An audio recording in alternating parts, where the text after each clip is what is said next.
than it being planted too late.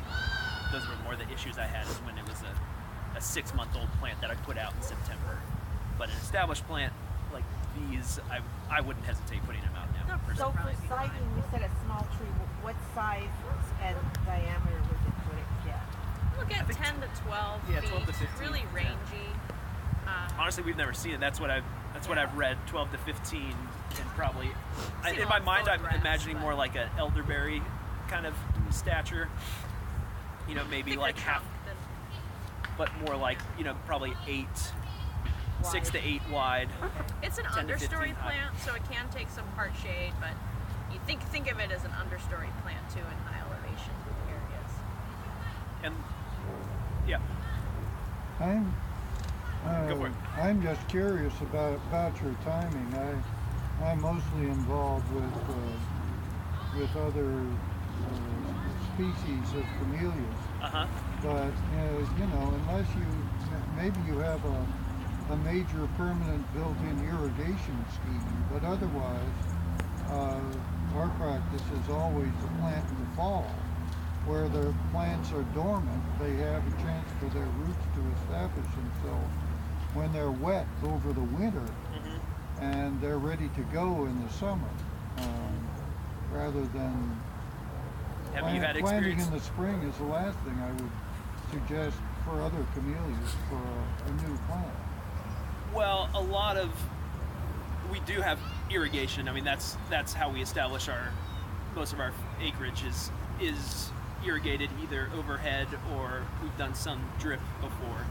So I am influenced by that. I guess I have seen winter damage that makes me a little wary in the October fall planting from planting too late. So how late do you plant camellia into the fall? Like, what's your definition of fall? As late as you want. I mean, you know, but once again, I wouldn't ever plant anything that small. I want to have at least a 3-year-old plant, and you know, something like that, rather than. Well, our main plants, that the pictures you're seeing planted around, most of those were put in May, and were overhead irrigated initially, and that success was actually one of our better establishment. Was the original establishment planted in May. So honestly, I haven't pushed it much beyond October, and maybe some of my hesitation was related to the particular year and the particular winter that we had. So that was John's advice to us, and I'm not sure if he was basing that on a corollary climate like Japan, or, you know, I think that's a good question to ask John, because that's really come partly from him, is not too late into the fall. So yeah, we often tell people that, you know, we have a little fact sheet here about establishment, but we often tell people look for recommendations to Camellia japonica because it's very similar, but we don't know all of where it diverges as a subspecies, you know. So it's a really good point, because there's tons of info about growing camellia in this area. Yep. I have tested the plants in just about through propagating through, all stages of it, what we could do wrong, and tried to do everything wrong, thinking that if I'm selling plants and people take them home, what are they going to do with them when they get home? The same thing in the dried stage, like how do people abuse tea? Because most people don't really take care. So I'm taking 10 home today, again, to experiment. I think they're the perfect size, actually. But for here in Vancouver, I will take them home and put them in my baby greenhouse, just because I want them to shape over the winter, and I don't want, they're more tender than what they appear to be. Yeah. So if we get one of those flash, like overnight cookie freezes, you're going to lose the tipping ends and have a misshapen plant. Are you going to up-pot them in your greenhouse? Pardon me? Are you going to up-pot them in your greenhouse? I am, because I've got You want them to keep growing. I want them to keep growing this time, because I've got a different purpose this time, and I've already got the tilled area ready for them, so I actually waited for today to buy them from you. So I have no qualms about that. You could also grow them on a sunny window. They'll keep just like a house plant if that's a problem, but I say take 2 plants on today, but I would shelter them because of those changes in weather we get. There's no use in taking them home and not taking care of them. But by spring, they'll be great. And the other thing is when they begin to bloom, don't let them bloom. Take the blooms off. The little flowers. They're very pretty at that stage. The flowers, you never see a flower out in the tea field. Yeah, we can Unless you talk want about seed. that. Yeah, unless you want seed. We find that tea plants are sensitive and hardy. They're hard to kill, hard to establish. It's a little bit of both.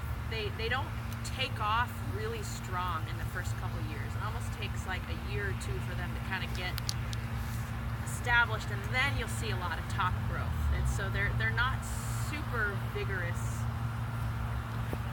as some other plants you would expect. And we should talk now, after this question, about seed versus propagated material, because the growth differences in those two things are quite big. Yes? On that last comment, I've seen lots of flowers on tea plants in fields in Taiwan, so Okay.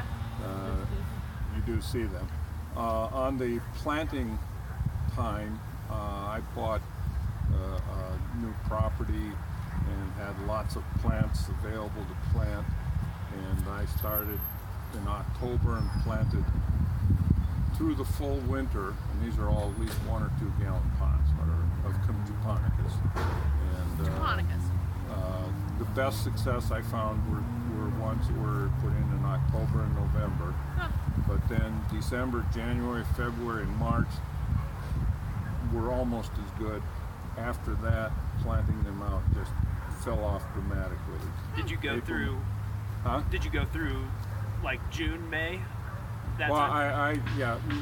my situation is though I'm planting them out long ways from any irrigation source, so they're on Okay, the- okay, yeah. Okay, They're on so their own. anything, I had to haul water to them, and I hauled a lot of water to those that I planted in May and June. Nothing survived like from May and June. Well, I'll tell you. I mean, I would never think of planting them out in April through July like I do without irrigation. Like, no question. That is the reason that's available to me. Part of the reason we do it during that time is just the working conditions outside being more favorable for us to keep weeds down. We're trying to establish these organically, so a lot of times I use cultivation a lot of times as opposed to chemical for weed control, and so keeping winter weeds down is really challenging versus me getting flushes of weeds up from May through September, where I'm able to take sweeps or other tractor implements in and keep weed competition down. But yeah, I would definitely not suggest it during that time period without supplemental irrigation at all. Does your location get east wind? Because our major problem here in Portland area is the east wind that damage in the winter. No, we're definitely windy, but yeah, not east. we don't have that south same enough that gorge you don't get an effect influence. here. Yeah, you guys would probably know better than me on that. But yeah, we're pretty protected. Honestly, we're close to the river, so we do have some colder air sinking through and going. We're right by the Willamette, where that's what floods our farm. But we're pretty well protected wind-wise as far as colder winds. Well, and that would help stabilize your temperature as well. You've got Sure. The big swings heat- are probably less. Big heat sink called the Willamette River. Uh-huh. But we did get very low. I mean, we were down to 13, 15 Really? the last Last winter and we then were, the 4 year ago, whenever that cold snap was. I mean, these plants for sure have seen single down to at least 4 or 5 degrees. Our plot. And you know, I left a half flat of 3-inch pots out by the warehouse over the last winter, kind of by accident, and they all survived. You know, it's like Yeah, it's good. It's good So to. variable. In some ways, we accidentally, conditions. just by nature of how many plants we have, we do abuse a certain percentage of them every year. And yeah, they were a flat like this was frozen solid for about 5 days. And that's the roots are exposed. And That's they when survived. you bring All your of them plants survived. inside. You know, the root, the soil, earth provides that thermal mass. There's a question here, and then we'll talk about seed versus propagated material, because that really does have a huge effect on vigor and establishment. Okay, talking about the weather, I was wondering about the heat and all this summer, where our summers are getting warmer. We're getting a lot of weeks the past few years of 4 or 5 weeks of 100-degree weather.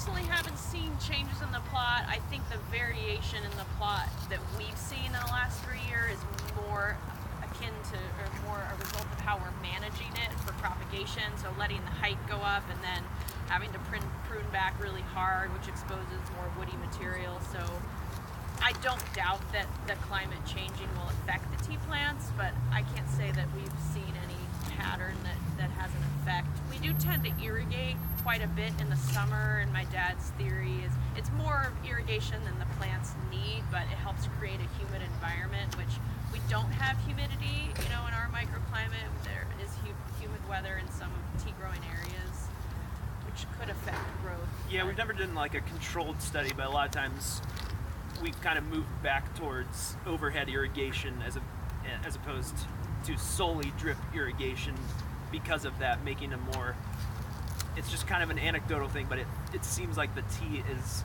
responding to a little higher humidity than our average summer humidity levels are here right now. Yeah.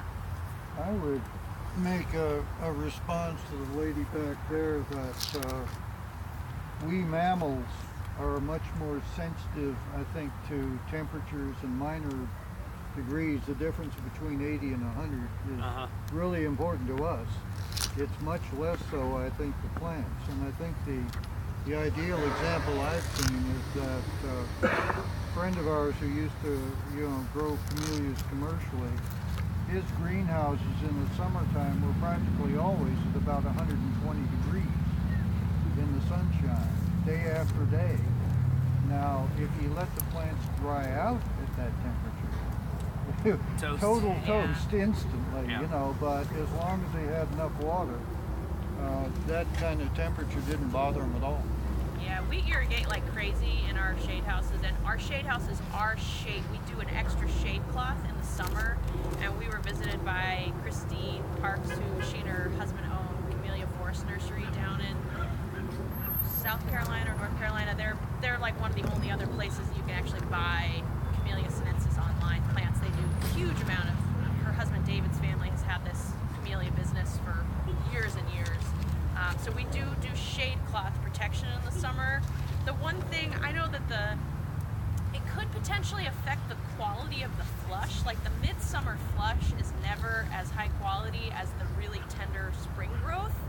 So if we had really prolonged periods of heat in the summer and fall, there might be an effect on the leaf quality and the flavor profile there. That's the thing that I'm most concerned about, I think. There's definitely, like this gentleman said, I feel like during the heat spells, it doesn't seem like the plants suffer if we're irrigating regularly. If we don't irrigate, they don't suffer per se, but they're not growing in the same way. They don't yield, and what we're after is leaf yield. So they kind of start slowing down. That inner node space starts getting smaller and smaller if we're not irrigating. So it's not the heat per se, but it's the dryness if we're not giving them that supplemental irrigation. And it definitely holds true when we're doing cuttings too, when a lot of times we'll do kind of humidity domes, and it can be easily 110, 120 in those, and they're totally fine as long as that humidity's up. But if one of them's leaked and it's dried and it's that temperature, it's just toast immediately. The tea flush, yeah. Well, I will talk about that later, because I think that's a perfect segue to just the basic propagation. I'm sure as growers and gardeners, we can talk about how we propagate tea, and then I'll definitely talk about the flush, 'cause that's the fun stuff. I mean, I'll talk about our methods, which we've kind of honed slowly over the years, but we do some establishment by seed and some by cutting, because we're just kind of throwing everything on the table to see what works. By seed, a lot of these were actually, all of the ones in these RLC7 pots were established by seed. So if you guys want to see, I took some prunings. Here's the seed pod. So and there's also there's flower buds forming also. So these flowers will bud out and will actually start flowering in about November through December. They're really gorgeous. The bees go crazy on them. It's a time when there's not a lot of other flowering things, and it's a really, you might not see a lot of flowers, but we have a lot of flowers on our half acre because we're purposely wanting these seeds. So it takes almost 10 months for the seed to mature. So these seed pods are from flowers that were pollinated back in November, December last year. And starting about now through November, maybe we'll wait probably till October, we'll start to harvest the seed pods. And each one usually has about anywhere from 1 up to, I think the highest I've seen is 5 or 6 seeds in one pod. They're about the size of, about a hazelnut size or so. And at least on our plants, we've had a really, really high germ rate, upwards of 95% germ rate was the highest I saw one year, down to some years it seems closer to 70 or so. I'll just show you guys the seed. You guys can come up and pass these around or check them out, but there's the seed. And so we found it's quite easy to establish by seed. It usually takes about 2 to 3 weeks for it to start to germinate, and oftentimes you'll see the radical and you'll see the root coming out a lot quicker than you will any top growth. So even in a seed like this, I'll plant these maybe ½ inch down, buried about here, and there'll be a tap root popping out here before I even see any cotyledons coming up on the top. And so that kind of gets to the heart of the difference between the root architecture between the seed and a plant established by cutting. The plants established by seed will send out a tap root, and a really strong tap root, and that root architecture maintains throughout the rest of its life, versus a plant started by cutting will oftentimes have a much more laterally spreading network of roots. Like that. It doesn't have a central tap root, and that maintains through the mature plant's life. So what I've seen, the vigor, at least with our plants, is a lot higher, at least initially, with our seed material. And I think a lot of that does have to do with the root structure and just the vigor that we're seeing right off the bat. That's not to say that the clonal material's worse, it just seems to take a little longer to establish a vigorous plant that we're seeing. We were visited by a really experienced, amazing Indian tea farmer. It's the first organic tea ever sold in India. They still own the only Indian-owned large tea company in India right now. But he said that oftentimes seed-grown plants are used for establishment in steeper areas, hillsides, where they need to, get into the root and get into the soil and establish quicker. He also said, there's a bank stabilization effect with a deeper rooted plant, which is probably how how tea spreads naturally. The seed drops, and it's just so that it's a very natural way for tea to spread, and it's spread throughout our plot the same way that we're trying to cut out, all the plants we don't see come from the mother plant just for genetic purity purposes. But he also said that seed-grown plants, and I've been meaning to research this more, don't necessarily live and produce as long as vegetative propagated plants, which I've never heard or read that anywhere else. But that's something that's a factor that should be, if you're considering establishing more of a commercial scale planting, that might be want to be looked into more. From what I know, it's like the grand scale of tea, a lot of the establishment was more predominantly by seed and has becoming more dominated by clonal material as the years have passed. I confess to being a little puzzled when, on the one hand, you've been describing your research plot with different varieties and so forth, and different groups and so on. And on the other hand, you're talking about propagation by seed, which by definition, as far as I know, no camellia comes true from seed. Yeah, all the seed is mixed genetics. So it So kind that's of why we're sounds doing like both. for production purposes, unless you're doing vegetative cuttings, you're going to wind up with essentially the same thing. I mean, on an average. Yeah, we are. I mean, we're doing. That's why most of our work is going towards clonal material and cuttings. For our own plantings in particular. That's why we don't sell named species, because we need every single yabuquita that we know is a yabuquita for us, because it takes so long to establish that cutting, and because you'll go 10 feet and there's maybe 5 plants that we know are yabuquita. So to get to expand a yabuquita plot with that limited amount of material, we essentially realized we were at a huge bottleneck, because if we only expanded with clonal material, it would take us so much longer to get any quantity by type. But we also wanted that purity for, say, making a Japanese style tea, where you're controlling you at least know that one variable in terms of the genetics for flavor. So that's why we're doing both seed and clonal. Yeah, for any areas that we've planted out ourselves by seed has partly been a stepping stone for getting a larger acreage where we could still be blending. It's not going to be true to the cultivars by any means. It would still be used as either a visual, agritourism visual / stepping stone for just more productive acreage, while at the same time our real plan being that we're beefing up through asexual propagation cuttings the known cultivars that have kind of passed through the hoops of good flavor profile, good field production, quick flushes between pickings, etc., etc. Leaf size, leaf shape, yeah. So are you moving toward what other camellia growers would consider essentially stock plants that you're letting grow indefinitely and you would never harvest? Yeah, we were just gonna do that. Yep. This year, actually, we just talked about that. That's what our original other acreage. plants. That's what really will this be. was supposed to Yeah. be.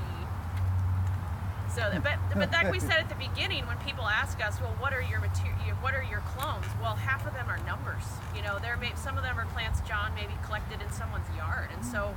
You could go back to the original Somerville map, which there's a crazy story about the map going down in a plane crash, and so there. Yeah, it's at one point in the beginning of the phase of actually ramping it up to commercial production, we felt really strangled by the fact that we didn't have enough known clonal material to make into specific styles of tea. But we realized that if we didn't start just picking it and making tea as a big blend, we would never really.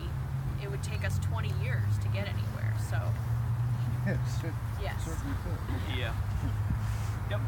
You mentioned David Park's nursery. I just looked in Luccio's nursery in Altadena has 4 tea cultivars they sell. One is called Black Sinensis. Black sinensis. Very says on their website it's very, very maroon green foliage. Huh. There's really 3 main types of tea Camellia sinensis identified. I don't know much about the third, but Camellia sinensis, and then Camellia sinensis, assamica. The assamica is apparently more native to northern India. It grows in hotter climates, and it has a biochemical nature that's more associated with, has a briskness factor. It's good for black teas. So I wondered when you said that, is that an assamica? Because we do have some assamica in our block, like right up here, but it's 1% of the plot. So that's one of the main recommendations I would give if you're trying to grow and pick and process on your scale. You probably don't want to try to make a green tea out of an assamica, because that might be a flavor profile that you can actually taste in the green tea. I don't know that my palate can taste it. I mean, I'm trying to drink and taste as much tea as I can to educate my own palate, but that is worth saying. Camellia sinensis, Camellia sinensis, assamica, those really are, you usually only make assamica into black teas. I think it's being more adaptable to hot areas, and the briskness is associated with that growing climate. But people over here, questions or comments? Yeah?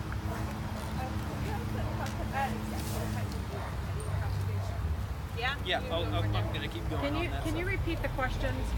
Sorry, Hear yeah. what you're we will answering. She better just about that. asked if we could keep going on the cutting propagation. So, yeah, as I was going to get seeds out of the way because we're doing that, but it's a really low it's a low cost, low investment, and it's an easy way to get a lot of plant material without much labor. So Yeah. more of our time goes into the cutting propagation. So first, we kind of have a set of criteria. First, is the plant growing well in the field? And if it's not, then there's no point propagating it for us, at least. And also, is it growing well in the sense, is there a high yield of leaf quantity and the flush time, the kind of the rebound time between harvesting and flushing? And then kind of lastly, this is kind of the more intensive period that we're getting into now of actually making specific tea out of specific varieties and tasting specific cultivars isolated from a plant. And so if it's passing flavor profiles as well, then we move on to actually doing larger quantities of cutting material. So up until now, we haven't done a lot of greenwood propagation. Most of our stuff has kind of been semi-hardwood that we've been taking in fall through. The latest I've taken cuttings is in probably February or March is about the latest.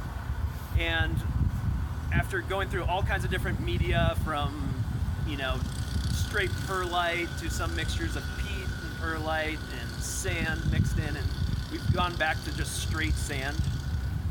We do use a rooting hormone. We'll be taking a lot of our cuttings, when I'm saying semi-hardwood, would be this type material here. We're not getting into the older bark material, and I'm not taking the green tip like this, but we'll do this kind of semi-hardwood, usually about anywhere. We've done all kinds of experiments. We've kind of settled on a roughly 3 to 4 inch cutting with maybe 1 or 2 nodes below the soil surface, 1 node sticking above. And it's straight sand with we use Wood's rooting hormone. Takes about, for us, roughly 3 months before we see any sort of callousing or rooting. 2 to 3 months before it's it's a really slow rooter for us. Really and slow. We used to be at about 40% take with our old methods of softwood propagation, semi-hardwood, and now we're at about 60 to 70% take. So it's still not a super easy, high success plant to propagate. it's also it's extremely variable by cultivar. So Yeah.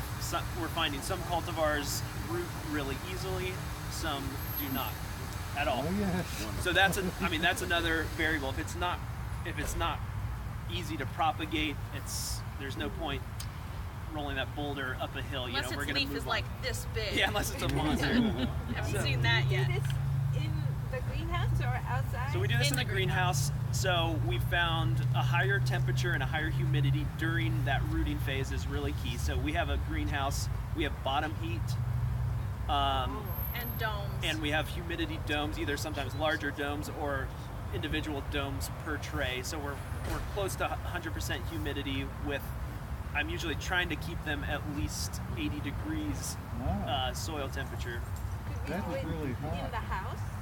What's that? You could try, yeah. Sorry. I would think so. With the I've heat, never yeah. tried it It's really in. hot.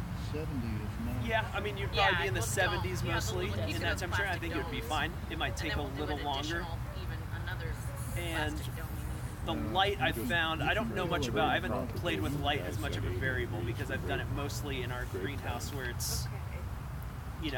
it's just kind of full sun, but oftentimes it's rooting in the winter where there's not direct sun, but it's not being shaded.